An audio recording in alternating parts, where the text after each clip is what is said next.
Last class में हमने experiment and evaluation start किया था, हमने उससे एक पार्ट पढ़ा था। आज वहीं से कंटिन्यू करेंगे।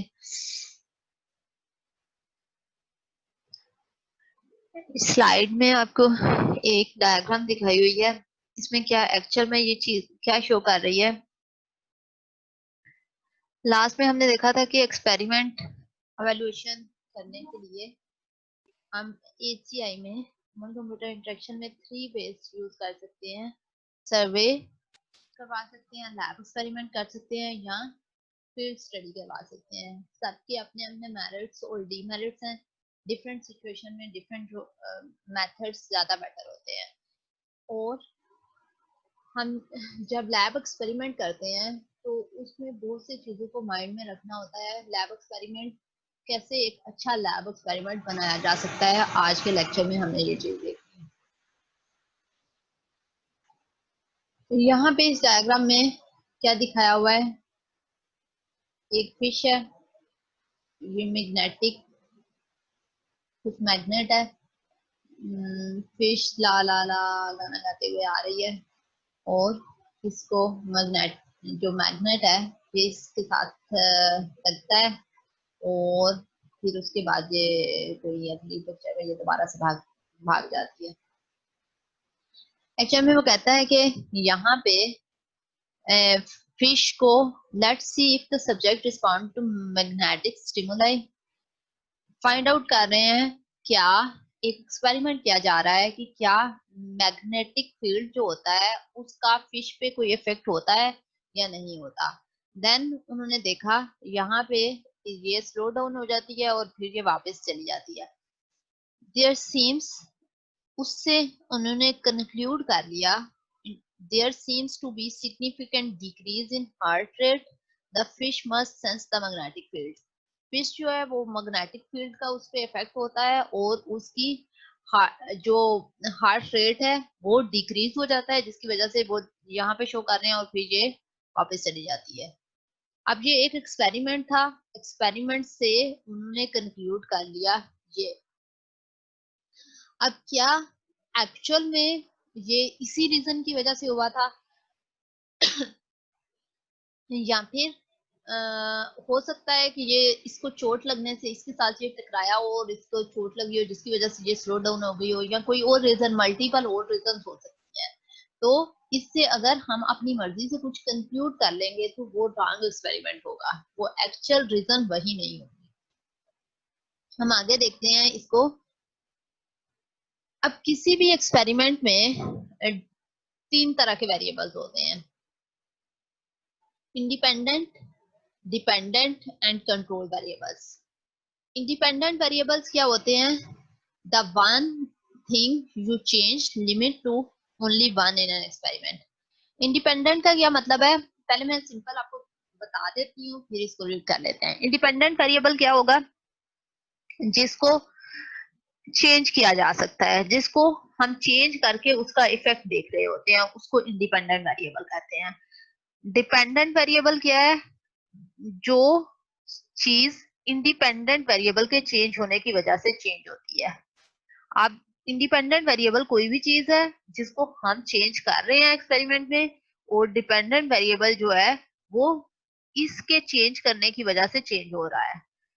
कंट्रोल्ड वेरिएबल क्या है, वो बाकी सारी चीजें। अब हमने इन दोनों के दरमियान रिलेशन देख रहे हैं, इंडिपेंडेंट वेरिएबल के चेंज करने से डिपेंडेंट वेरिएबल पे क्या इफेक्ट होता है, ये चीज हमने देखनी है। कंट्रोल्ड वेरिएबल कौन से होते हैं, वो बाकी सारी चीजों को कांस्टेंट रखा जाता है, बाकी सारी चीजों को सेम रखा जाता है। जैसे कि लास्ट क्लास में भी मैं एग्जांपल दे रही थी कि अगर हम सेम एनवायरनमेंट नहीं प्रोवाइड कर सकते या सेम टेक्नोलॉजी नहीं प्रोवाइड कर सकते, सिस्टम फॉर एग्जांपल एक सिस्टम हमने डिफरेंट यूजर है एक्सपेरिमेंट कर रहे हैं, कुछ लोगों के पास जो सिस्टम है वो उसकी स्पीड ज्यादा है, तो अब हम कहते हैं कि एफिशिएंसी इस इंटरफेस में ज्यादा थी उसमें। अब कुछ लोग पुराने सिस्टम यूज कर रहे थे जिनमें स्पीड कम थी, तो हम एफिशिएंसी का इफेक्ट जो है यहाँ पे कंट्रोल्ड वेरिएबल को हमने कांस्टेंट नहीं रखा, जो मैं आपको एग्जांपल दे रही हूँ। तो कंट्रोल्ड वेरिएबल का मतलब क्या है कि हमने जब इंडिपेंडेंट वेरिएबल का इफेक्ट देखना है डिपेंडेंट वेरिएबल पे, तो बाकी सब चीजें हमने कंट्रोल करनी है, ये चीजें चेंज नहीं होनी चाहिए, बाकी कोई भी चीज चेंज नहीं होनी चाहिए। यहाँ पे देखते हैं independent variable, the one thing you change limit to only one in the experiment. Example, the liquid use to water each plant. यहाँ पे इस एक्सपेरिमेंट में हमने प्लांट लिया है, प्लांट को हम देख रहे हैं कि वाटर जो लिक्विड, फॉर एग्जांपल एक पौधे को हम एक एक्सपेरिमेंट कर रहे हैं, उसमें तीन तरह हमने तीन प्लांट्स दिए हैं, एक प्लांट को हम कोक दे रहे हैं, एक को जूस दे रहे हैं, और एक को लिक्विड, फॉर एग्जांपल कोई भी मिल्क दे रहे हैं या कोई भी चीज दे रहे हैं। अब तीन डिफरेंट तरह के लिक्विड्स हम दे रहे हैं और देखना है कि क्या इन कोक की वजह से ग्रोथ ज्यादा होती है, जूस की वजह से ज्यादा होती है, या फिर मिल्क की वजह से ग्रोथ ज्यादा होती है प्लांट की। फाइंड आउट ये करना है। अब यहाँ पे इंडिपेंडेंट वेरिएबल क्या है, जो कि लिक्विड दिया जा रहा है उसको ये इंडिपेंडेंट है क्योंकि ये चेंज हो रहा है, जो चीज चेंज हो रही होगी उसको हम इंडिपेंडेंट कहेंगे। और डिपेंडेंट किया है जिसको हम मेजर कर रहे हैं, इसके चेंज होने की वजह से इंडिपेंडेंट वेरिएबल का इफेक्ट मेजर कैसे कर रहे हैं हम, ग्रोथ ऑफ प्लांट, प्लांट की ग्रोथ, कि इसके चेंज होने से इसकी ग्रोथ पे क्या इफेक्ट पड़ता है। द हाइट ऑफ द और हेल्थ ऑफ द प्लांट जो है हम मेजर कर रहे हैं, वो डिपेंडेंट वेरिएबल। कंट्रोल वेरिएबल क्या है, फॉर एग्जांपल इस एग्जाम्पल में हमने इस एक्सपेरिमेंट में देखना है कि क्या कोक, जूस, मिल्क या किसी भी डिफरेंट जो लिक्विड है उनका इफेक्ट ग्रोथ पे डिफरेंट होता है या नहीं। तो हमें बाकी सारी चीजों को कांस्टेंट रखना है, मीन सेम रखना है। फॉर एग्जांपल अगर मैं तीनों पौधे डिफरेंट कर देती हूँ, अब डिफरेंट प्लांट्स जो होंगे उनकी ग्रोथ जो होगी वो डिफरेंट लेवल की होगी। फॉर एग्जांपल एक पौधा जो है वो 10 डेज के बाद एक लीफ निकालता है, और एक पौधा जो है वो एक दिन के अंदर 10 लीफ उसके निकल आते हैं। तो उनका तो ग्रोथ, अगर मैं डिफरेंट प्लांट्स ले लूंगी तो देन लिक्विड की वजह से उनकी ग्रोथ पे इफेक्ट नहीं होगा, उनका तो प्लांट्स ही डिफरेंट है। तो यहाँ पे बाकी सारी चीजों को कांस्टेंट रखना है, यहाँ पे मैंने प्लांट्स को कांस्टेंट रखना है, तीनों एक तरह के प्लांट होने चाहिए। या हो सकता है फॉर एग्जांपल एक प्लांट जो है जिसको मैं कोक दे रही थी उसको, वो ऐसी जगह पे पड़ा हुआ था जहाँ पे धूप आ रही थी, एक जिसको जूस दे रही थी वो ऐसी जगह पे था जहाँ पे सन रेज नहीं पहुंच रही थी। तो अगर मैंने ये डिफरेंट इन्वायरमेंट दे दिया है तो उसका भी इफेक्ट हो सकता है कि ये ऐसा प्लांट था जो कि सन में, जिसका सन एक्सपोजर अगर उसका होता है तो उसकी ग्रोथ ज्यादा होती है। अगर उसको अब कोक वाले को सन रेज पहुंच रही है तो उसकी वजह से उसकी ग्रोथ ज्यादा हो रही है, और हम कह देते हैं कि क्योंकि कोक की वजह से ग्रोथ ज्यादा हो रही है। तो ये एक रॉन्ग एक्सपेरिमेंट है, ये इसमें ग्रोथ का इफेक्ट हम लिंक कर रहे हैं कोक की वजह से, लेकिन ग्रोथ का इफेक्ट जो है वो कोक की वजह से नहीं होता। इसमें ग्रोथ जो है वो सन रेज की वजह से, सन एक्सपोजर की वजह से हो रही है। देन इस तरह हमने क्या करना है, डिफरेंट हो सकता है। एक और चीज, फॉर एग्जांपल तीनों प्लांट्स भी सेम है, तीनों को सेम जगह पे रखा गया है, लेकिन हम क्या करते हैं, एक पॉट साइज डिफरेंट कर देते हैं। कुछ का ये जो पॉट साइज है वो बड़ा है, कुछ का छोटा है। अब जिसका बड़ा साइज होगा उसकी ग्रोथ ज्यादा होगी एज कंपेयर टू जिसका साइज छोटा होगा। तो हम इसको ऐसे ये नहीं कर सकते कि इसका इफेक्ट लिक्विड की वजह से है, बल्कि इसका इफेक्ट उसके साइज की वजह से हो सकता है। यहाँ पे हमने, अगर एक अच्छा एक्सपेरिमेंट वो होता है जिसमें हमने इंडिपेंडेंट वेरिएबल का इफेक्ट डिपेंडेंट वेरिएबल पे देखना है, बाकी सब वेरिएबल को कंट्रोल करके बाकी सारे वेरिएबल को सेम रखना है। अब अगर आप ये एक्सपेरिमेंट करते हैं तो इसमें इंडिपेंडेंट वेरिएबल क्या है,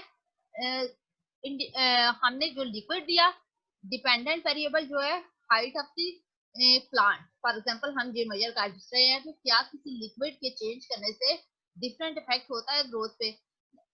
कंट्रोल वेरिएबल वो होंगे everything you want to remain constant unchanging, बाकी सारी चीजों को आपने कांस्टेंट सेम रखना है।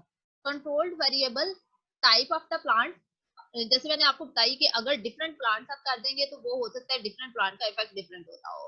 पॉट का साइज, अगर आपने एक गमला जो है वो बड़ा रख दिया है और एक गमला, बाकी दो गमले छोटे हैं, तो जो बड़ा गमला होगा उसकी ग्रोथ ज्यादा हो जाएगी जल्दी, उसको सारी एनर्जी और सारी चीजें जो उससे मिल रही है वो ज्यादा मिल रहा है उसकी वजह से। अमाउंट ऑफ लिक्विड हो सकता है किसी को ज्यादा दे रहे हैं या कम, आपने सेम लिक्विड की अमाउंट जो उसे देनी है वो सेम देनी है। और सोइल के टाइप, आपने गमले के अंदर जो मिट्टी डाली है वो भी सेम तरह की होनी चाहिए। ये नहीं है कि आपने कुछ मिट्टी जो है वो डिफरेंट जगह से ली है, डिफरेंट टाइप की है, और कुछ मिट्टी किसी और टाइप की है। जो मिट्टी है वो भी सारी सेम टाइप की होनी है। हमें हर चीज को कांस्टेंट रख के तब हम इंडिपेंडेंट वेरिएबल का डिपेंडेंट वेरिएबल पे इफेक्ट एक्चुअल दे सकते हैं। जो रिजल्ट्स होंगे वो हमारे एक्चुअल होंगे, नहीं तो रिजल्ट्स पे बाकी सारी चीजों का इफेक्ट होगा। यहाँ तक क्लियर हो गया?